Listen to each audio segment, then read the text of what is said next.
So, which boat is this? Tell us about who she is. So this is Nifty, one of the Norman Wright line boats that were used. I don't know when they went out of use, but at one point there were about 7 of them, and they were in a fleet called the Blue Fleet because they were all blue and white, and they all had names beginning with an N. So Nifty, Nimbus, Naughty, I'm not sure if the rest of them. Yeah, and Naughty was here. It was owned by a friend at one point and sold to another friend and sold to a third friend. So we see, and at one point it was restored in much the same way that Nifty is. So they looked very much like a pair. So it's a very simple boat, but we've had some fun being in different places and trying to tow boats. Tell me a story. Story? What story? About Nifty. About Nifty? That's a dirty old boat. Noisy, dirty old boat. Biggest vibrator in the business.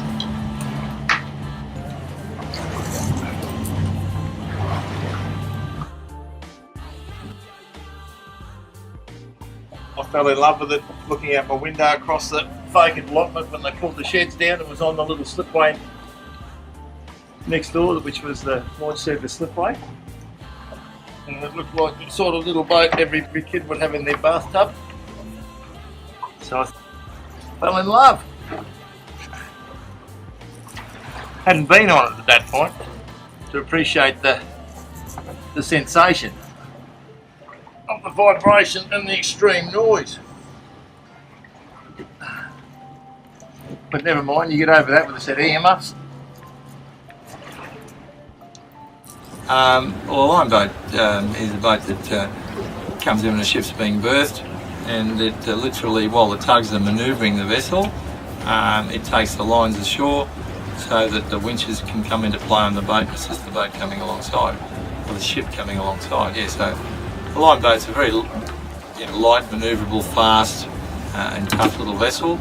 And you'll see them buzzing around like little bees when a ship's being berthed, shooting lines here, there and everywhere. They carry a light line. These tow posts are what they tow lines off if they have to. But they are a definite little work boat.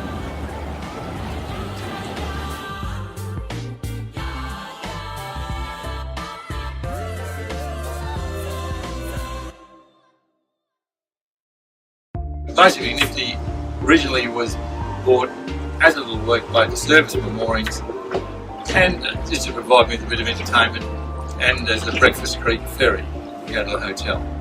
But I had no intention of ever spending money on it rather than just fiddling around farting and doing it myself, but it was a bad mistake when I had a boat builder come to fix someone else's boat and I said, "Oh, can you just have a little bit of rot there?" And he goes, rings me 10 times, "Can you come home? Can you come home? Can you come home?"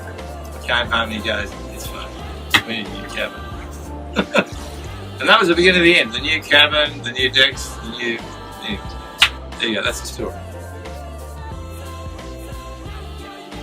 In the book, Classic Moreton Bay Cruises, Nifty appears in book 1 on page 199. I was a bit excited when she was actually in book 1. She was built by Norman J. Wright in 1962. Her length is 21 foot and a beam of 8 foot and a draft of 2 foot. She's powered by a 78 horsepower Ford, which is the original motor. She's just a plywood boat. They were built very lightly and built with no glue, so that when they smashed into things, smashed into rocks, they always had a reinforced bow and a plate on the forefoot. So when they were going into the bollards that are stand alone on rocks and so forth, they could just drive up onto it and put a man off and away they go. So yeah, they're designed so that they could replace any panel very quickly, so nothing was glued, it was all just put together. And I'm sure that she was never intended to be around in 2016, but here she is. The boat was built by Norman J. Wright, but John Whitty worked for him at the time, and I met John Whitty and he told me that Norman J. Wright gave him the angle of the bow, the angle of the transom, the beam of the boat, the beam of the transom, and he filled the bit in the middle.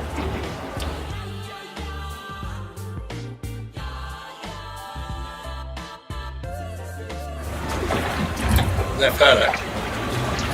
Well, that photograph is Nifty in the hands of well, you might call him a brutal sort of a person, because he did use a grinder all over her. But he'd bought it from the launch service, and when she was on the slip originally, prior to him buying it, I fell in love with her.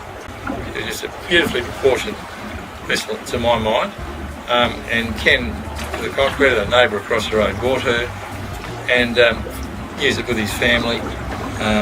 He did it up in a rather rough fashion, but she was a good fun boat to play on. His family had an enormous amount of fun on it, and I bought it from him. My wife actually bought him a ute and swapped the ute for the boat, and I was determined not to fall for the restoration bug, which I'd done on Seawind, and spent ridiculous amounts of money on a boat that's worth far from that amount.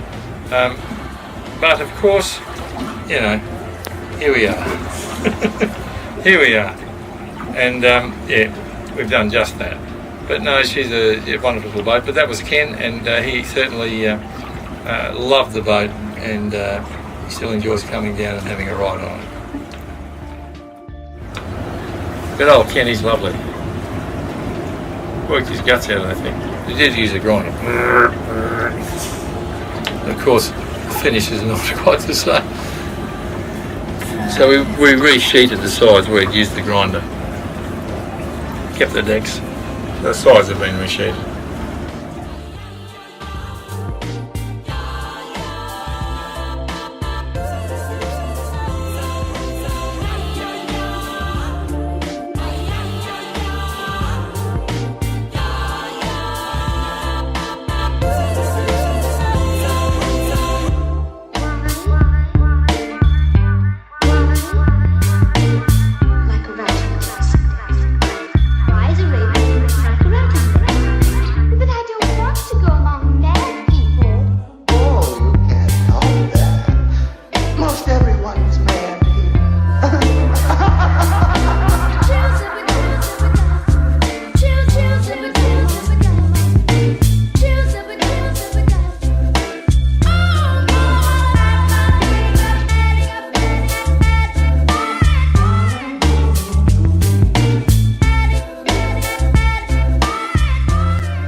So, what sort of engine is it? It's actually a broken engine. No, it's actually No, come on. This is a Ford... No, hang on, you got to give me a get, otherwise I can't edit it in. So, Leave it so up. count to 3 and then answer. Okay, let me have a look first. I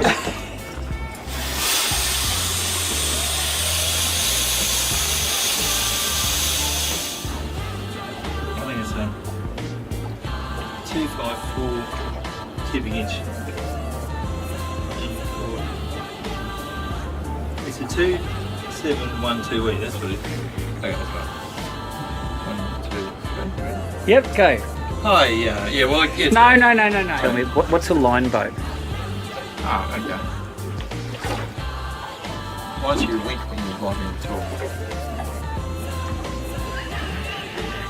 Well, yeah, a line boat. Look, it might make you feel uncomfortable.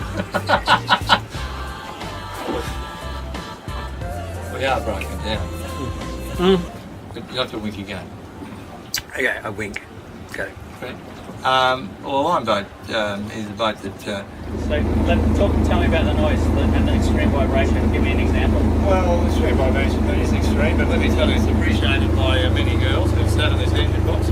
I think she's probably considered the greatest vibrator in the business. In fact, we were first alerted to this particular feature when our young daughter at the age of 9 or whatever sat on the engine box and giggled her heart out and said to Mummy, Auntie Anne, come and sit on this.